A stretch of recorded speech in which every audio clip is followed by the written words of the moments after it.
अभी हम करते हैं शुरू।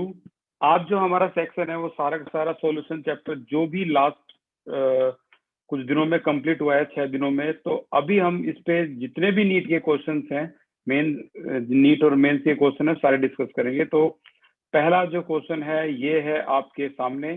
सबसे पहले फॉर एन आइडियल सॉल्यूशन के केस के लिए करेक्ट ऑप्शन बताइए कौन सा होगा। आइडियल सॉल्यूशन के लिए करेक्ट ऑप्शन बताइए। चैट सेक्शन में जाइए और अपने अपने व्यू जो भी आ रहा है मन में लिख दो, ठीक है, जो भी आ रहा है मन में, ठीक है। खुशी का जवाब बिल्कुल सही है, कॉन्ग्रेचुलेशन डॉक्टर खुशी, बिल्कुल ठीक है।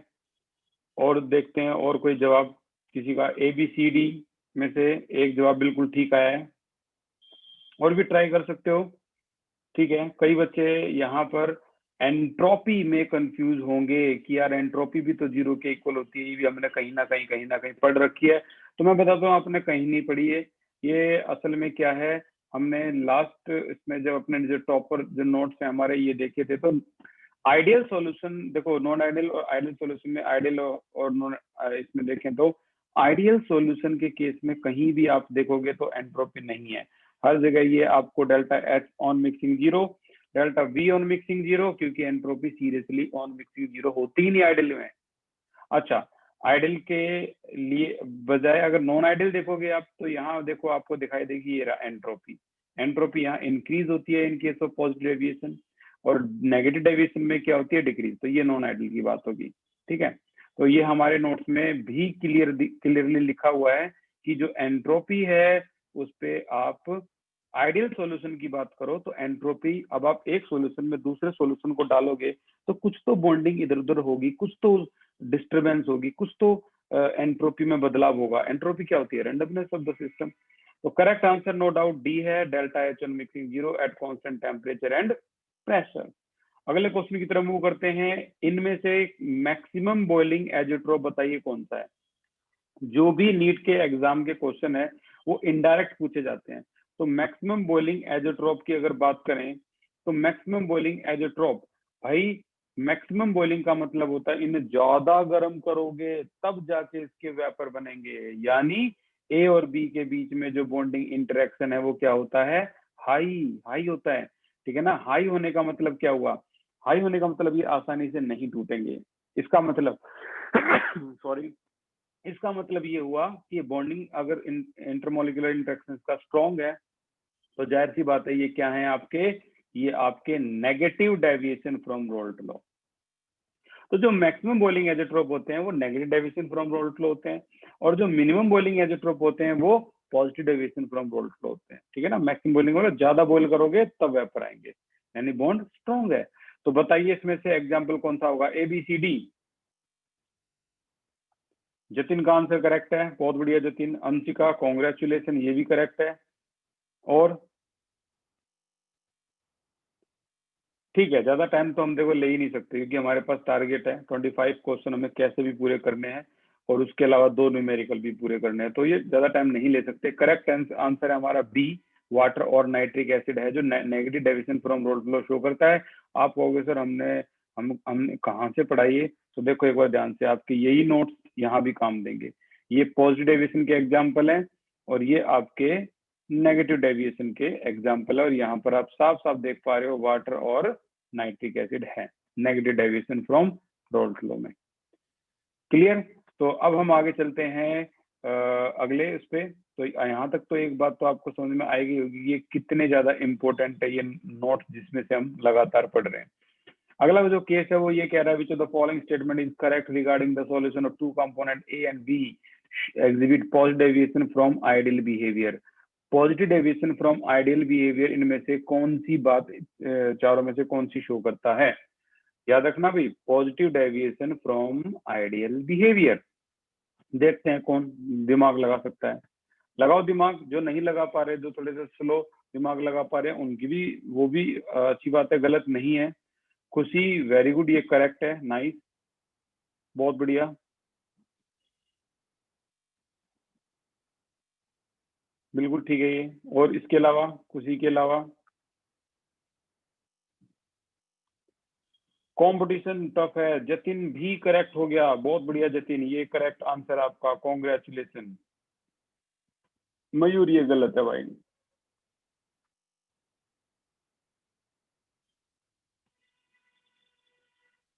शिवानी ये भी गलत है। करेक्ट आंसर है आपका ए। और इतना आसान है, आप कहोगे ओ शिट ये था। देखो, intermolecular attractive force between A and B are stronger, उल्टा बोल दिया इन्होंने, स्ट्रॉन्गर देन ए बी। इसका मतलब ए बी का क्या है, वीक है। और जब इंटरमोलिकुलर इंटरेक्शन वीक होता है तो गर्म करोगे तो जल्दी टूट के जल्दी वेपर बनाएगा, यानी positive deviation from Raoult law. A option is correct. अब देखो सीबीएसई वाले क्या करते हैं, ए बी को पहले लिखेंगे कि ए बी का इंटरमोलिकुलर इंटरेक्शन वीकर होता है as comparison to A and B. यहाँ नीट में क्या किया है, कंफ्यूज करने के लिए ए और बी को पहले लिख दिया है। इतना ही फर्क होता है और ज्यादा फर्क नहीं होता। आपके सामने क्वेश्चन है, लगातार लाइन में क्वेश्चन है, आप डिसाइड करना कितना फर्क है। अगला क्वेश्चन है, एक सैचुरेटेड एयर है, एक वाटर सैचुरेटेड एयर है जिसमें मोल fraction of water vapour, water vapour तो देखो हर जगह है, ठीक है, वो इतना है मोल फ्रैक्शन। तो जब पानी भी, पानी के मॉइस्चर्स हैं, मॉइस्चर यानी कण है पानी के, ठीक है, वेपर है, और उसमें ड्राई एयर भी है, सूखी हवा, ठीक है ना। तो सूखी हवा भी है, ड्राई, और पानी के वेपर भी है, वेपर भी है और ड्राई एयर भी है। तो अगर मोल फ्रैक्शन वाटर वेपर का इतना है तो ड्राई एयर का कितना होगा, 1 में से माइनस कर दो, 0.98। क्लियर। और अगर टोटल प्रेशर कितना है इसका, 1.2 एटीएम है, तो बताइए पार्शियल प्रेशर ड्राई एयर का कितना हुआ। तो partial pressure of dry air, dry air, ठीक है, इज इक्वल टू क्या, मोल फ्रैक्शन। मोल फ्रैक्शन भी किसका लेना चाहिए हमें, ड्राई एयर का, जो कि 0.98 है, और टोटल प्रेशर 1.2 है, मल्टीप्लाई कर दो, आपका आंसर सी आ गया, गेम ओवर, खत्म यहीं पे ही। अगर आप चाहते हो सर ऐसे भी हो सकता था, हाँ जी ऐसे हो सकता है, आप वाटर वेपर का पार्शियल प्रेशर निकाल लो, वाटर वेपर का partial pressure of water vapour is equal to mole fraction 0.02 multiply by 1.2, जो भी आंसर आए वो आपको टोटल प्रेशर में से माइनस करना है, फिर से ही आ जाएगा सी। तो आसान है, 200 तरीके हो गए अब तो। अगला है नंबर 5। नंबर 5 भी बड़ा ट्रिकी क्वेश्चन है, बताइए इसका आंसर क्या होगा। If molality of dilute solution is double the vapour of molar depression constant के एफ की वैल्यू क्या हो जाएगी। अगर मोलैलिटी डबल हो जाए तो के एफ की वैल्यू क्या हो जाएगी। जतिन बिल्कुल ठीक, वेरी गुड। खुशी ठीक, अंशिका भी ठीक, बहुत बढ़िया। पुनीत गुप्ता ये गलत है भाई, पुनीत। शिवानी ये गलत है, दिमाग लगाओ दिमाग लगाओ। अंशिका बहुत अच्छे, ये ठीक है, नाइस, सही जा रहे हो आप। अब करेक्ट आंसर सुन लो क्या है। करेक्ट आंसर है इसका सी। क्यों, क्योंकि केएफ का नाम ही क्या होता है, कांस्टेंट, ये कभी चेंज नहीं होती। ये तो बेवकूफ बनाने वाली बात है कि उन्होंने मोलर डिप्रेशन डेल्टा टीएफ के हिसाब से बोल दिया कि केएफ इनटू में मोलरिटी, सभी बोलेंगे ये इसके डायरेक्टली प्रोपोर्शनल है तो ये डबल हो जाएगी, डी बताएंगे। लेकिन मैं कह रहा हूँ ना, नीट है, ट्रिक खेल रहे हैं तुम्हारे साथ, ये गेम खेल रहे हैं। आंसर है अनचेंज, क्योंकि यार केएफ का तो नाम ही कांस्टेंट है, क्या, क्रायोस्कोपिक कांस्टेंट, राइट। तो आगे चलते हैं नंबर 6 क्वेश्चन की तरफ। Which of the following dependent on temperature, बताइए। खेलो इसके साथ, जिसको आ रहा है ठीक है, नहीं आ रहा देखते रहो, सीखते रहो। हर दिन अगर आप 2 बात भी नहीं सीखते हो तो आप बहुत ज्यादा प्रोग्रेस कर रहे हो। लेकिन अगर कोई दिन आपका डल जा रहा है, कुछ नहीं सीख पा रहे हो, तो भाई कुछ नहीं है इसका आंसर। मयूर करेक्ट है, अंशिका करेक्ट है, पुनीत गुप्ता करेक्ट है, बहुत बढ़िया Puneet, nice backup. Aaradhya correct है, very good Aaradhya. Khushi correct है, बहुत बढ़िया खुशी। खुशी वत्स है और एक खुशी और है, 2 खुशी है, मैं फिर से कंफ्यूज हूँ। आप प्लीज व्हाट्सएप पे अपना नाम जो है उस पर बताना, मेरा नाम खुशी है, ये 2 खुशी है, मैं कंफ्यूज हूँ फिर से। तो करेक्ट आंसर मोलैरिटी है यार, it is dependent on temperature. आप टेम्परेचर बढ़ाओगे तो वॉल्यूम बढ़ेगा, वॉल्यूम बढ़ा तो फिर मोलैरिटी कम हो जाएगी, ठीक है। अगला है next question number 7। Vento factor बताइए, डाइल्यूट सॉल्यूशन बेरियम हाइड्रोक्साइड का वेंटो फैक्टर क्या है। ये देखो नीट के एग्जाम में ये बनते हैं डॉक्टर, बताइए वेंटो फैक्टर क्या होगा बेरियम हाइड्रोक्साइड का। Very good Jatin. Anshika again ठीक। पुनीत फिर से गलत भाई। पुनीत यार ये आपका आंसर ठीक है, लेकिन मेरे को ऑप्शन बोला करो, ठीक है। खुशी ठीक, रितु ठीक, रितु दैया बहुत बढ़िया, नाइस बैकअप। पुनीत भी ठीक है, बहुत अच्छे,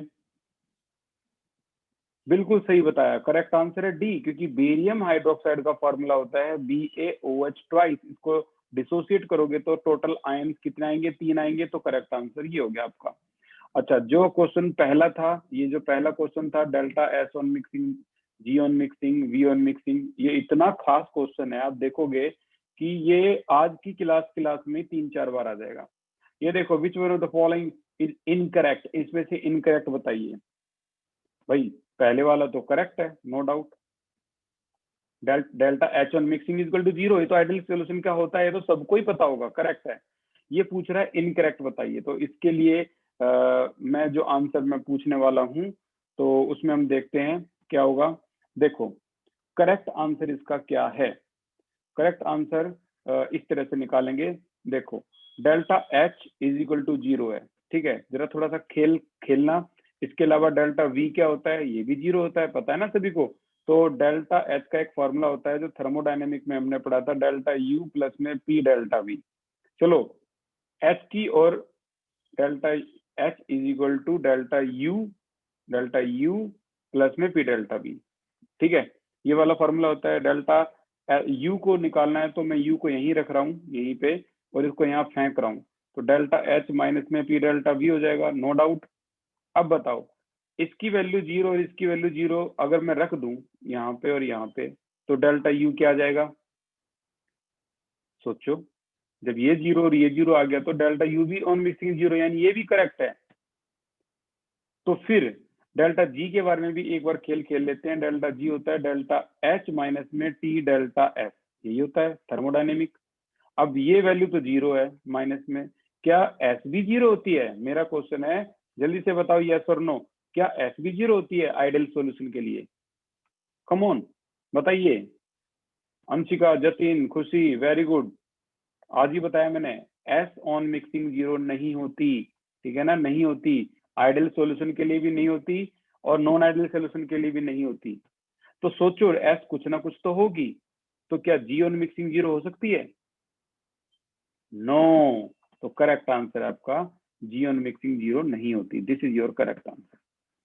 क्लियर? तो देखते रहना कैसे कैसे क्वेश्चन पूछता है ये।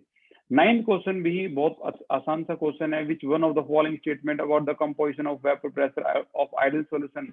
अगर दो सॉल्यूशन ले लिए, एक बेंजीन ले लिया, एक टोल्यूइन ले लिया, और दोनों का ना मोल बराबर है, मोलर रेशियो बराबर है, बराबर बराबर अमाउंट में दोनों ले लिए, और हमें पता चला कि बेंजीन का प्योर वेपर प्रेशर जो है बेंजीन का वो 12.8 किलो पास्कल और टोल्यूइन का पता चला 3.85 किलो पास्कल है, ठीक है।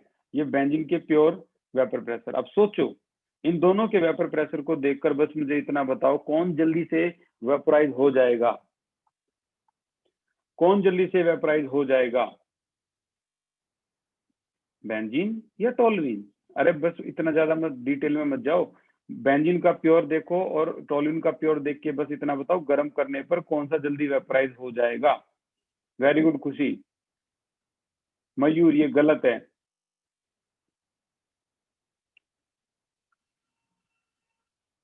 साफ साफ पता लग रहा है, साफ साफ पता लग रहा है कि बेंजीन का वेपर प्रेशर ज्यादा है। साफ साफ पता लग रहा है कि ज्यादा है, तो आपका ये जो बेंजीन है ये ज्यादा वेपर प्रेशर है।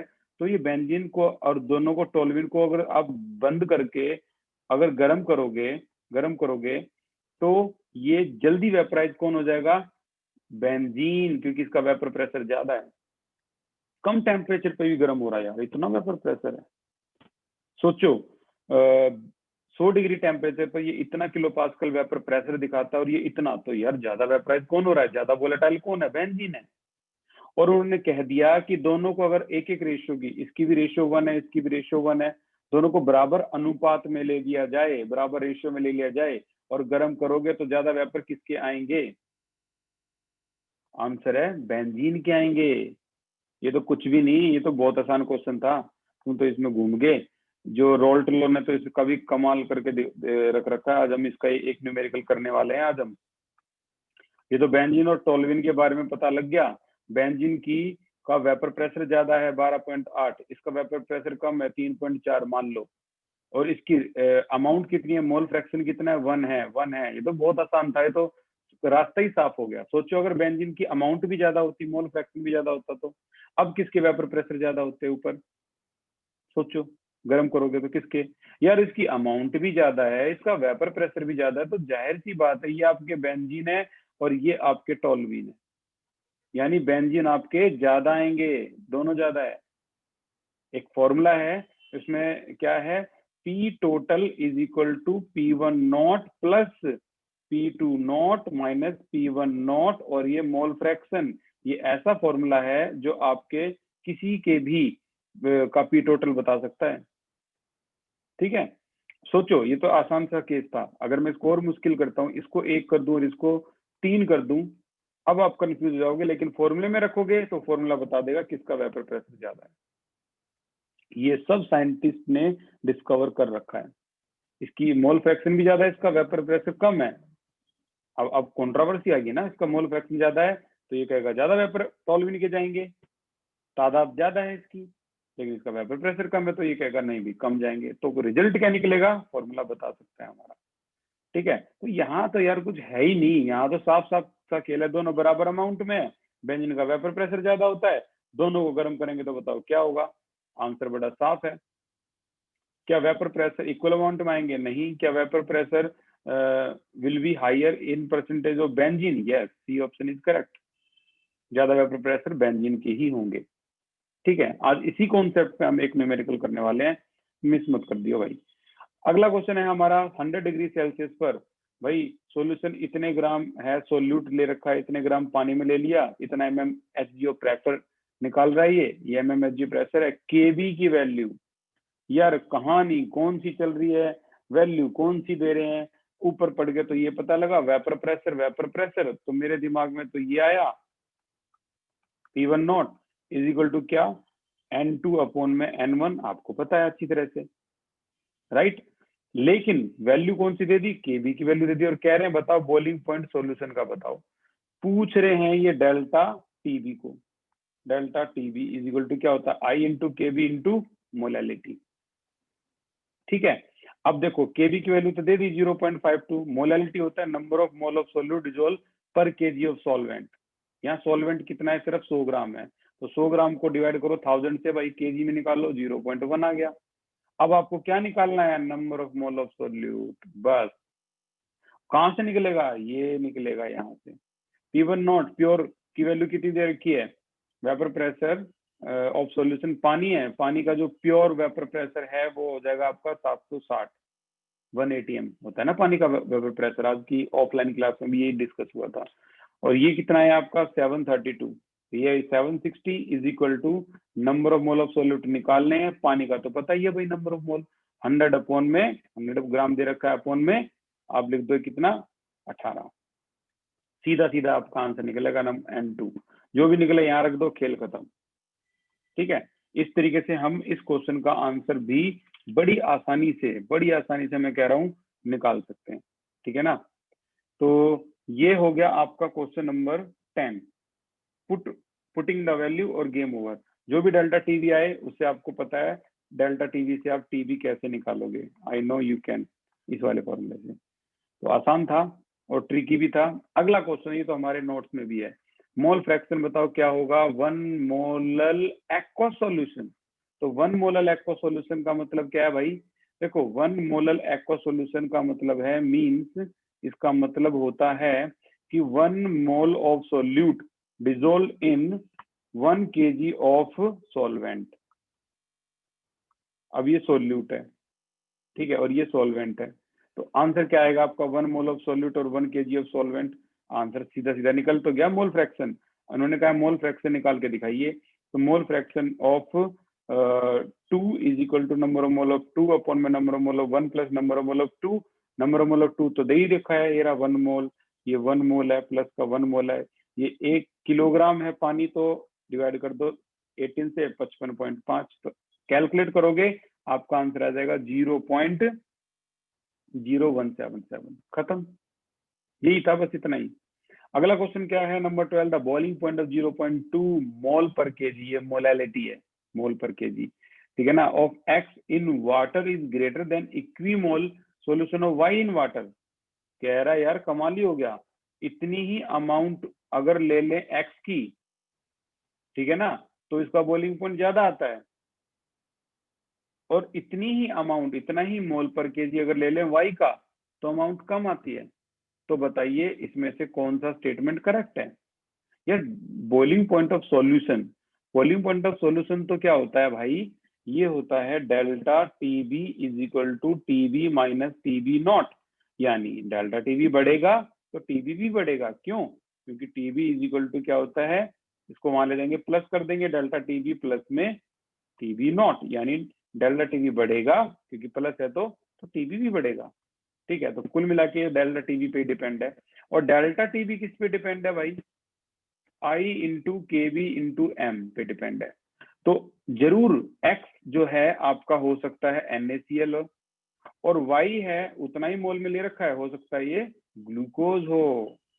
समझ गए ना सारा खेल, इसीलिए डेल्टा टीबी जो एक्स का वो ज्यादा है। तो देखें आंसर क्या होगा, इसका मतलब साफ है, x is undergoing dissociation in water, जबकि वाई अंडरगोइंग डिसोसिएशन नहीं। अगर वाई डिसोसिएट होता पानी में तो आई की वैल्यू ज्यादा होती, डेल्टा टीबी भी ज्यादा होती। सिंपल, ठीक है। अगला क्वेश्चन है, बता देखते हैं कौन इसका आंसर बता पाएगा। 0.1 मोलर एक्स का सॉल्यूशन ले रखा है, बताइए which will have largest freezing point. अब यहाँ फ्रीजिंग पॉइंट है, बताइए, सिंपल।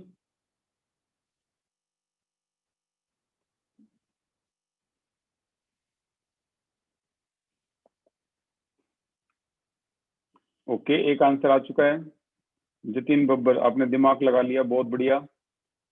रितु दैया ये भी ठीक है, बहुत बढ़िया रितु, आपने सही टाइम पे सही दिमाग लगा दिया। पुनीत गुप्ता आप थोड़ा सा पीछे रह गए भाई, उन्होंने सही दिमाग लगा दिया। और पुनीत आपने जो आंसर दिया है वो भी सही है, लेकिन आप इनके जाल में फंस गए, ठीक है ना, ये तो मैं सिखाने की कोशिश कर रहा हूँ। जैस्मिन भी बिल्कुल ठीक है, बहुत बढ़िया जैस्मिन। खुशी भी उनके जाल में फंस गई, हालांकि खुशी ने अब तक के जितने भी आंसर दिए हैं सबसे ज्यादा एक्यूरेट आंसर खुशी आपके हैं, लेकिन अब आप ये गलत कर गए। देखो आपने उसको पूरा पढ़ा, फ्रीजिंग पॉइंट डिप्रेशन, ये है नीट। सीबीएसई क्या करती, डिप्रेशन इन फ्रीजिंग पॉइंट, लेकिन ये एंड में दे दिया डिप्रेशन, बच्चों के दिमाग में तो आया सीधा सीधा ग्लूकोज, जो कि गलत है। करेक्ट आंसर कौन सा है आपका, सी, ये आपका आंसर करेक्ट है। क्यों, ये तो डेल्टा टीएफ की बात कर रहा है भाई, और डेल्टा टीएफ तो डायरेक्टली प्रोपोर्शनल होता है आई के।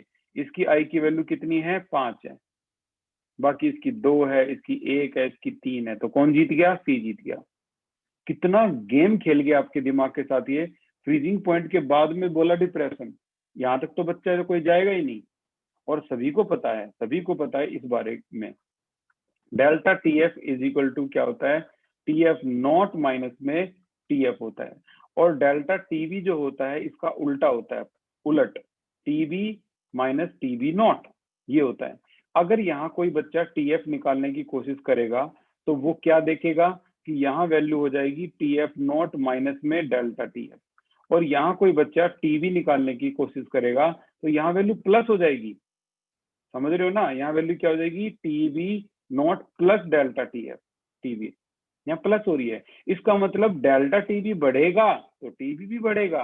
बट यहाँ इतने क्वेश्चन पूछे जाते हैं फ्रीजिंग पॉइंट के, क्योंकि जब डेल्टा टीएफ बढ़ेगा तो माइनस होने के बाद आंसर ये कम हो जाएगा। अब मैं रेड मार्क से वो चीज बता रहा हूं जो बहुत खुफिया और बहुत खास है, ये बढ़ेगा तो ये भी बढ़ेगा, लेकिन अगर ये बढ़ेगा तो ये कम हो जाएगा। समझ रहे हो, तभी तो कई बच्चे ग्लूकोज में अटक गए, उन्हें लगा फ्रीजिंग पॉइंट की बात हो रही है तो वो ग्लूकोज बोल रहे थे, क्योंकि इसकी आई की वैल्यू 1 होती है, आई की वैल्यू 1 होती है तो डेल्टा टीएफ भी छोटी हो जाएगी, वो भी डायरेक्टली प्रोपोर्शनल है, ये देखो। और जो छोटी वैल्यू को माइनस करोगे तो आंसर क्या आएगा, ये देखो, ये छोटी वैल्यू को माइनस करोगे तो आंसर क्या आएगा, बड़ा आएगा, और वो बड़ा ही आंसर पूछ रहे थे, मैक्सिमम, लार्जेस्ट। लेकिन ये फ्रीजिंग पॉइंट पूछ तो नहीं रहे सॉल्यूशन का, ये तो कह रहे हैं फ्रीजिंग पॉइंट डिप्रेशन। अब क्वेश्चन पलट हो जाता है, उलट गया अब। 14 क्वेश्चन भी बड़ा सिंपल है। How many gram of concentrated sulphuric acid should be used to prepare इतने ml ऑफ 2.0 मोलैरिटी HNO3। पहले तो हम इतना क्वेश्चन करते हैं, सिर्फ इतना, how many gram, okay no problem. Molarity is equal to number of mole of solute upon में volume of solution in litre. अब वॉल्यूम नंबर ऑफ मोल क्या होता है, ये होता है small m upon capital M upon में volume of solution in litre. अब वॉल्यूम ऑफ सॉल्यूशन तो 250 है, तो ऐसे स्मॉल m की वैल्यू जो मोलैरिटी दे रखी है, मोलैरिटी को मैं यहाँ रखूंगा, उस मोलैरिटी की जगह मोलर मास तो HNO3 का आप निकाल ही सकते हो। तो वॉल्यूम जो है वो दे रखा है, मोलैरिटी की वैल्यू मैंने यहाँ रख दी, तो यहाँ से आपका मोलर मास इन ग्राम निकल गया, किसका, HNO3 का। कितना निकला है भाई, मैं एक बार देख के लिख देता हूँ इसको। मास इन ग्राम इसका जो निकला है, ये निकला है 63.2 ग्राम, ये निकल गया मास इन ग्राम। हाउ मेनी ग्राम भाई, 63.2 ग्राम। बड़ा सिंपल था, फॉर्मूले में डालना है, मोलैरिटी का खेल खत्म। अब ये पूछ रहे हैं कि बताइए the concentrated acid is 70% HNO3। तो ये इन्होंने क्या निकाला है, ये इन्होंने 73% निकाल दिया HNO3। अब वो पूछ रहे हैं मास इन ग्राम कंसंट्रेटेड सॉल्यूशन का बताइए, नाइट्रिक एसिड सॉल्यूशन का बताइए। कहने का मतलब वो पूछ रहे हैं कि आप 70% का मत बताओ हमें 70% प्लस 30% जोड़ के बताओ कितना हुआ, ठीक है। तो इसका मतलब ये हुआ x का 70% जो भी आप निकाल रहे हो वो आपका आ गया 63.2, ठीक है ना। आपने तो बिल्कुल एक्यूरेट HNO3 बता दिया, लेकिन ये पूछ रहे हैं कि भाई हमें वो बताओ मास इन ग्राम कंसंट्रेटेड नाइट्रिक एसिड सॉल्यूशन का मास इन ग्राम बताओ हमें, यानी ये दोनों का पूछ रहे हैं। तो हम पूरे x का यानी दोनों 100% हो गया x का, ये निकाल देंगे, तो यहाँ से जो वैल्यू निकल के आएगी वो आएगी 45 ग्राम। दिस इज योर आंसर 45 ग्राम। ये आपका 45 ग्राम आंसर हो गया, खत्म। फिर से देखो वही क्वेश्चन आ गया 15, इनमें से कौन सा सेटिस्फाई नहीं हुआ विद आइडियल सॉल्यूशन। अब आप क्या बताओगे, इनमें से करेक्ट आंसर क्या होगा। 15 का बताइए भाई, 15 का जतिन करेक्ट है, बहुत अच्छे।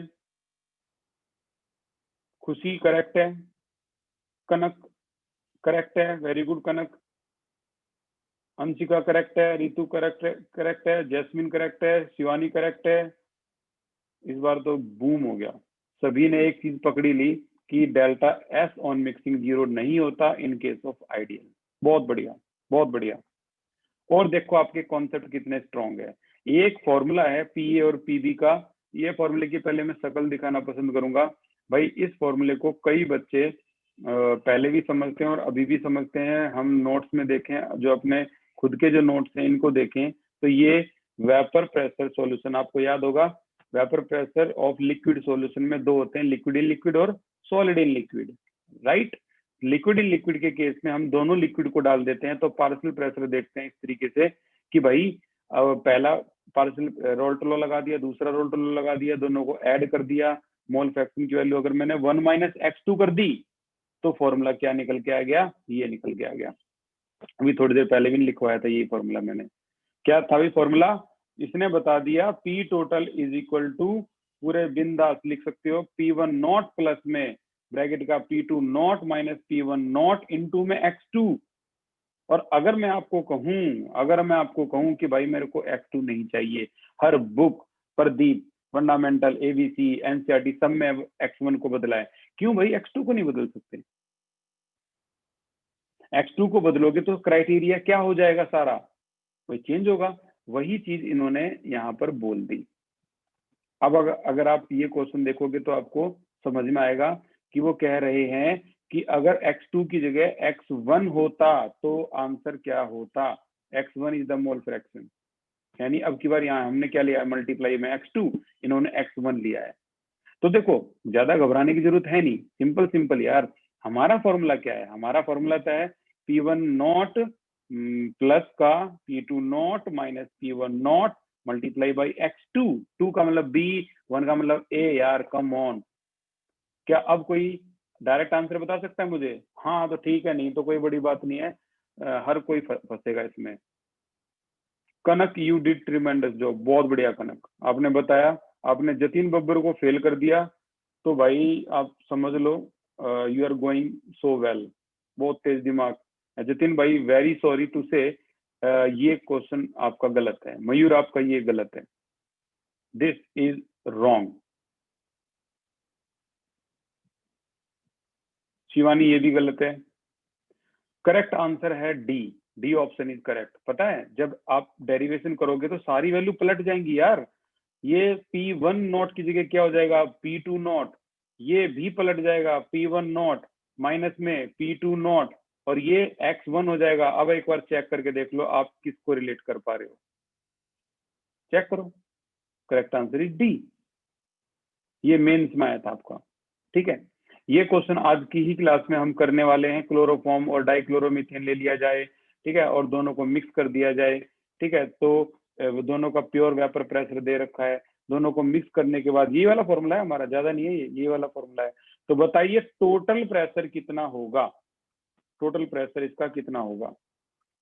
क्या कोई बच्चा बता सकता है बुक में आंसर कौन सा है? हमारी जो बुक है उसमें आंसर कौन सा दे रखा है, ABCD। एग्जाम्पल है, बड़ा पॉपुलर एग्जाम्पल है, बता भी दिया कईयों ने, क्या बात है। बुक में ये दे रखा है, टोटल प्रेशर की बात हो रही है भाई, कहाँ कौन सी दुनिया में घूम रहे हो तुम। मिक्स करने के बाद टोटल प्रेशर बुक भी दिखाऊं कहो तो? पता नहीं, बुक का मेरे को पेज नंबर ऐसा इंट्यूशन आ रही है कि ये 49 है। खुशी बहुत बढ़िया, बहुत बढ़िया खुशी। अब देखो ये 2012 के मेंस में आने वाला क्वेश्चन आपकी एनसीईआरटी का, पता नहीं मेरे को इंट्यूशन आई है, ये 47 49 पेज पे होना चाहिए। लेट्स सी, इतना जल्दी ये चला भी गया। 47 49 में भी 37 होगा, यस 37 43 है, सॉरी भाई 43 पे है ये क्वेश्चन। ठीक है, ये देख रहे हो आप 43, और ये 43 पे इस क्वेश्चन का आंसर वही है जो अभी कुछ बच्चों ने बताया 47.9, और ये वैल्यूज भी आप देखोगे तो वही उठा के दे दिया उन्होंने। बस उन्होंने थोड़ा गेम खेल दिया कि इसकी जगह वैल्यू दे दी ये वाली और इसकी जगह वैल्यू दे दी ये वाली। सभी को पता था ये एनसीईआरटी का पॉपुलर क्वेश्चन है, बच्चे यही देंगे, तो उन्होंने एंड में थोड़ा सा गेम खेल दिया, वैल्यू बदल दी और बाकी क्वेश्चन वही था। ठीक है, तो ये यहाँ से लिया गया क्वेश्चन था और उम्मीद है ये आपको अब समझ में आ गया होगा। तो देखो लास्ट में ये वैल्यू बदल दी उन्होंने, दोनों आगे पीछे कर दी। ठीक है, ये भी करेंगे हम। The freezing point depression constant by है, तो डेल्टा TF की value, freezing point depression constant for water is this. ये ना सिर्फ माइनस में नहीं है, ये प्लस में है, इन्होंने वैसे दिखा रखी है। इतने ग्राम, ये इतने ग्राम, कैलकुलेट वेंटो फैक्टर बताइए। ये नहीं कि उठा के वेंटो फैक्टर देख लो, VN2SO4 है, लो भी आ गया हमारा वेंटो फैक्टर, आई की वैल्यू 3, आई की वैल्यू 3, और लगा दो C पे निशान। नहीं, ये B भी हो सकता है, ये C भी हो सकता है, A और D तो नो डाउट नहीं होगा।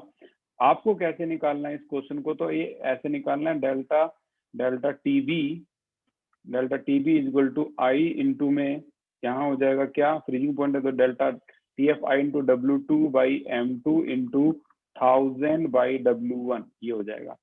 सभी वैल्यू को आप पुट कर लो, आई की वैल्यू आपको दिखाई ही नहीं देगी कहाँ है, तो आई ही तो निकालना है ना। सभी वैल्यू को पुट करके यहाँ फेंक दो, योर आंसर विल बी 2.63, ये आ जाएगा। ओके, 19 क्वेश्चन जो है हमारे, टोटल क्वेश्चन 25 हैं, तो टारगेट पहले मैं आपके सामने रख दूं, 25 क्वेश्चन है टोटल। वेंटो फैक्टर आई बताइए, डिसोसिएशन और एसोसिएशन केस में कौन सा होगा, चैट सेक्शन। आई की वैल्यू बताइए, dissociation, association, chat section. Jatin, Ritu correct है, बहुत बढ़िया।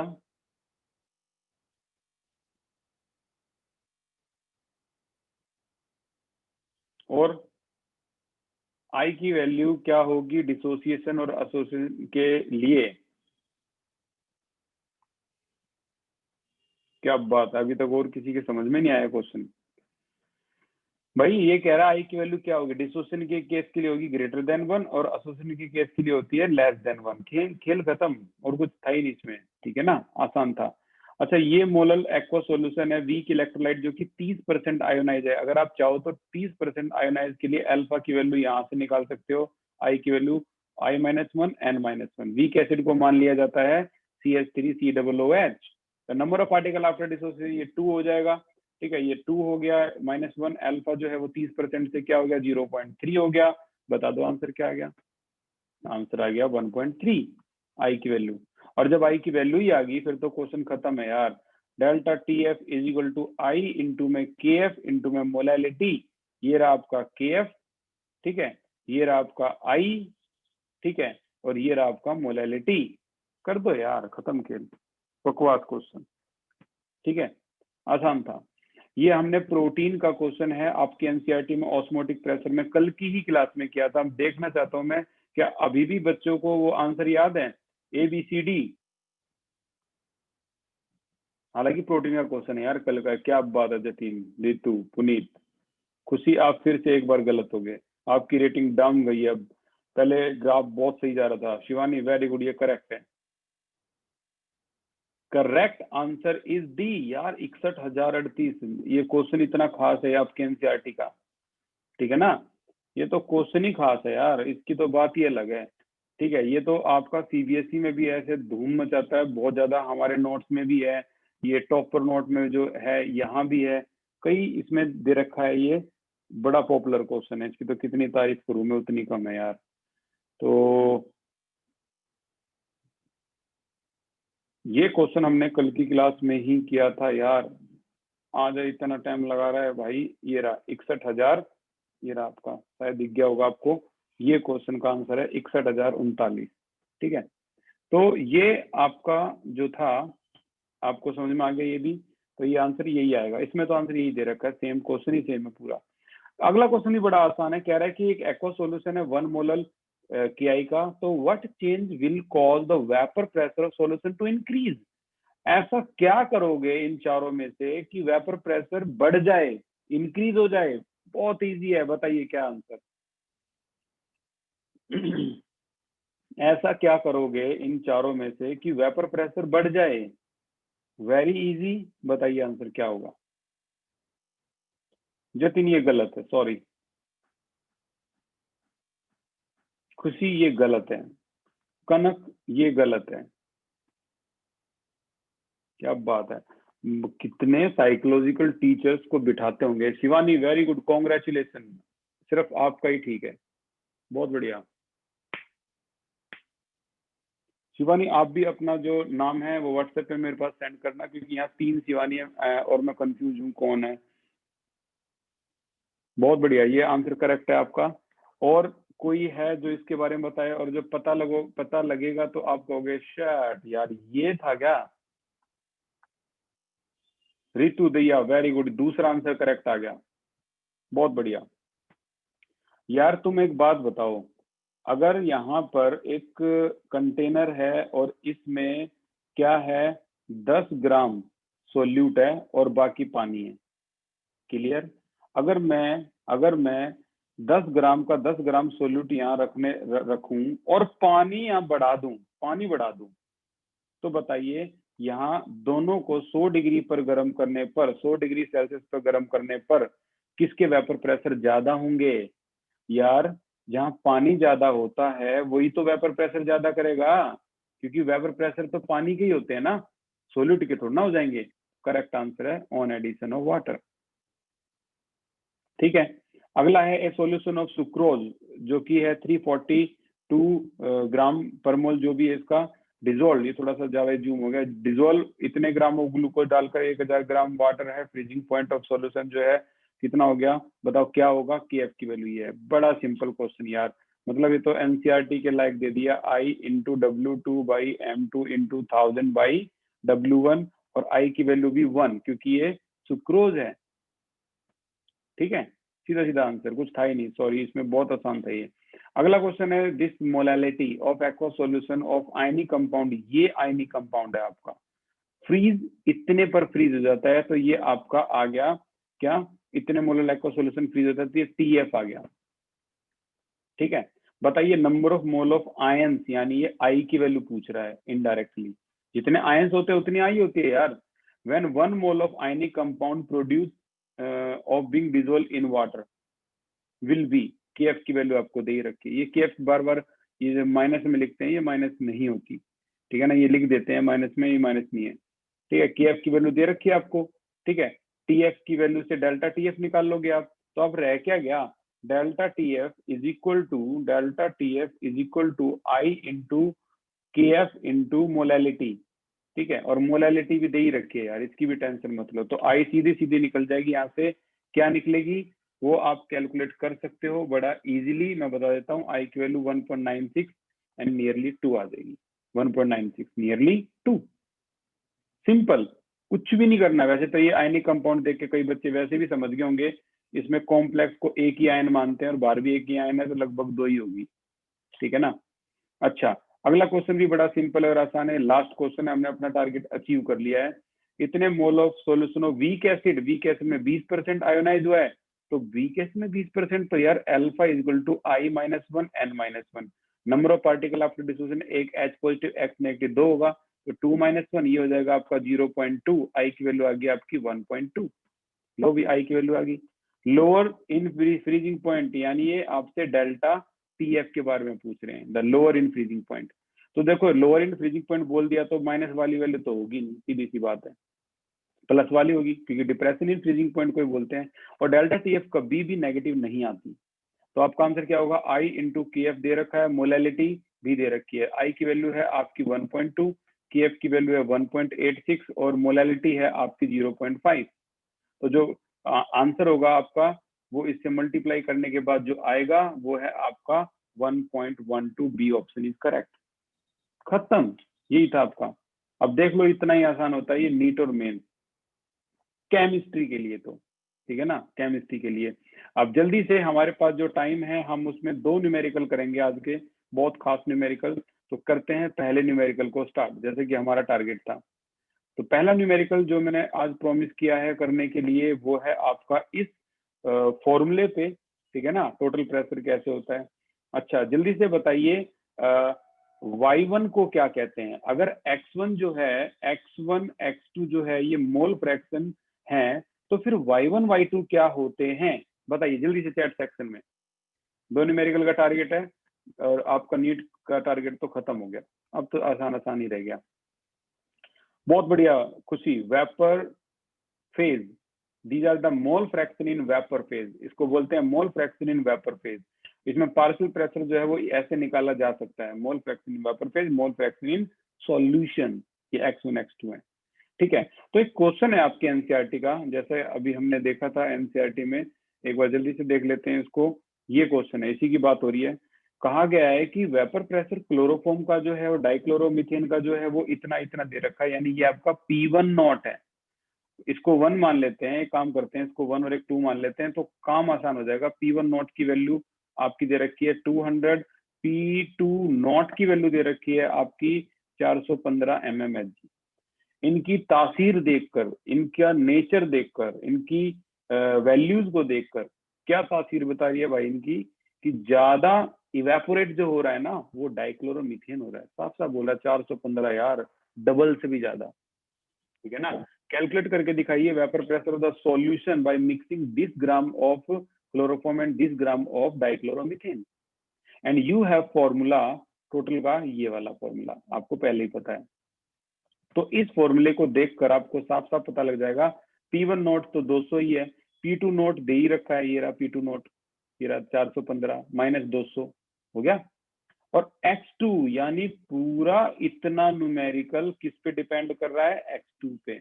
मोल फ्रैक्शन निकाल दो भाई। X2 हमने क्या माना था, डाइक्लोरोमीथेन, कितना ग्राम है ये, 40 ग्राम है। तो 40 ग्राम डाइक्लोरो और मोलर मास इसका कितना है, 85 है, दे दिया हुआ होगा। ये आपका 0.47 आ गया, मोल आ गया, अभी तो नंबर ऑफ मोल आया।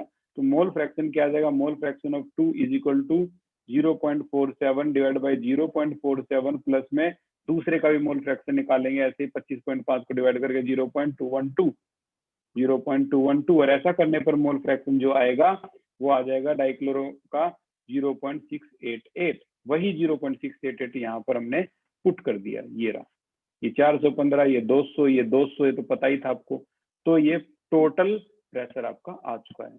बहुत सिंपल होते हैं क्वेश्चन। अब इसमें क्या है, जस्ट कैलकुलेशन है ये इतनी, वो भी X2 के लिए। अगला क्वेश्चन कहा गया है कि बताइए मोल fraction of each component in vapour phase में क्या होंगे, Y1 Y2 बताइए। अब y1 y2 मैंने बताया तो सही आपको, ये फॉर्मूला होता है इसका, P y1 is equal to क्या, P1 is equal to y1 into में P टोटल। ठीक है, अब यहाँ पर P1 उन्होंने मोल फ्रैक्शन, जो P1 है पार्शियल वेपर प्रेशर, वो आप नॉर्मल तरीके से निकाल लो। P1 is equal to Raoult टू लो लगा के P1 नॉट इंटू x1, यानी P1 नॉट तो कितना है क्वेश्चन में, ये रहा यार प्योर का 200, इसे 200 लिखो, और मोल फ्रैक्शन जो x1 का दे रखा है वो निकाल रखा है 312, यहाँ 312 लिख दो। ठीक है, आगे आपका P1 को यहाँ पुट कर दो, ये पूछ रखा है P टोटल, ये अभी भी निकाल के हटे हैं 347.9, तो ये आपका y1 आ जाएगा। ठीक है, तो y1 आ जाएगा। और ये क्वेश्चन के बाद एक लास्ट क्वेश्चन जो है इसको हम करते हैं, और आज का जो टारगेट है वो होता है खत्म। ये आपकी एनसीईआरटी का ही एक पार्ट है, ये देखो, ये आपकी एनसीईआरटी का ही एक हिस्सा है, जल्दी से देखते हैं इसको भी, और ये खत्म होता है। देखो, एक एसोसिएशन है, ये एसोसिएशन का न्यूमेरिकल है, ये भी आप कई बच्चों ने देखा होगा, और एक होता है डिसोसिएशन का। तो डिसोसिएशन का जो जितने भी न्यूमेरिकल हैं, 4 न्यूमेरिकल डिसोसिएशन के, आप चारों पे ये कैटेगरी अप्लाई करके देखना। ये 2.33 आपकी एक्सरसाइज है। तो देखो वही चीज है, C00, C-अल्फा, C-अल्फा, यहाँ पे परसेंटेज नहीं दी हुई है। तो आई की वैल्यू क्या है, total number of particle after dissociation, total number of particle before dissociation, सभी को ऐड करेंगे, C से डिवाइड करेंगे, कैंसिल आउट, ये हर बार 1 + अल्फा ही आता है अगर एसिटिक एसिड है तो, COOH ये हर बार यही आएगा 1 + अल्फा। अब आई की वैल्यू ये आ चुकी है, और ना डेल्टा TF क्वेश्चन में गिवन दे रखी है, इसे बोलते हैं कैलकुलेटेड, सॉरी 1 डिग्री सेल्सियस दे रखी है ऑब्जर्व्ड कोलिगेटिव प्रॉपर्टी। ये डेल्टा TF क्वेश्चन में गिवन दे रखी है 1 डिग्री सेल्सियस। हम दोबारा से डेल्टा TF निकाल रहे हैं, तो इसका मतलब हम कैलकुलेटेड कोलिगेटिव प्रॉपर्टी निकाल रहे हैं, फॉर्मूले में रख के, सारा रख के। आई की वैल्यू नहीं रखेंगे क्योंकि आई तो हम कैलकुलेट कर रहे हैं ना। तो ये जो वैल्यू आएगी वो आएगी आपकी, ये आई की वैल्यू आएगी, इसको पुट कर देंगे इसमें, आई में अल्फा आ जाएगा आपका, ये आपका अल्फा आ गया। अब जो भी अल्फा आएगा उसको K=C∝² वाले फॉर्मूले में इसको इग्नोर कर दो बेशक से। ठीक है ना, पूरी वैल्यू पुट करोगे तो आपका Ka भी आ गया। ठीक है, ये आपका डिसोसिएशन का केस है, ये भी बिल्कुल सेम है, अगला क्वेश्चन भी बिल्कुल सेम, वही आई की वैल्यू 1 + अल्फा, और जो ऑब्जर्व्ड कोलिगेटिव प्रॉपर्टी है क्वेश्चन में गिवन वो दे रखी है, आप चेक कर लो इस क्वेश्चन को 2.30, और कैलकुलेटेड क्या है आपको निकालनी है फॉर्मूले में रख के डेल्टा TF करके। ये देखो सारी ये डेल्टा TF निकल गई, इसको डिवाइड कर दोगे आई की वैल्यू आ गई, फिर से इक्वल रखोगे अल्फा आ गया, फिर से Ka निकालोगे तो C∝² -1 - अल्फा, फिर से आंसर वही है। यानी हर बार वही चीज कर रहे हैं। और एसोसिएशन के केस में जो होगा ये थोड़ा सा अलग हो जाएगा, वहां C∝ का यूज मत करो। एसोसिएशन में 1 और 0 मानो इसको, तो 1 में से यहाँ पर, यहाँ क्या है 1, यहाँ 2 है तो यहाँ -1 - 2x, यहाँ 1 है तो यहाँ x हो जाएगा। टोटल नंबर ऑफ पार्टिकल बिल्कुल वैसे ही, यहाँ इस बार 1 - x आए हैं। ठीक है, अच्छा डेल्टा TF की वैल्यू यहाँ निकाल के देखिए, तो आपकी डेल्टा TF की वैल्यू यहाँ प्रॉपर आ चुकी है ये, और वही ऑब्जर्व एक क्वेश्चन में दे रखी है, और कैलकुलेटर जो आपने अभी निकाली है 3.21, ये यहाँ रख दी, सेम वही आंसर ये आया। अब जो भी आई की वैल्यू आई है इसको यहाँ पुट कर दो, आई की वैल्यू इसमें, तो आपका क्या आ जाएगा, x आ जाएगा, जिसको आपने क्या माना था, 2x को क्या माना था, डिग्री ऑफ एसोसिएशन। तो जो भी x की वैल्यू आई है उसको 2 से मल्टीप्लाई करो, this is degree of association. और अगर आपको परसेंटेज ऑफ एसोसिएशन निकालनी है तो 100 से मल्टीप्लाई कर दो, दिस इज 99.2%। एवरी टाइम आपको दो चीजें इक्वल करनी है, एक तो ये आई की वैल्यू ये वाली, और एक आई की वैल्यू ये वाली, observed colligative property, calculated colligative property. ठीक है, दो आई की वैल्यूज इक्वल कर दोगे तो आपका आंसर आपके सामने होगा। x जो यहाँ 2x माना है वो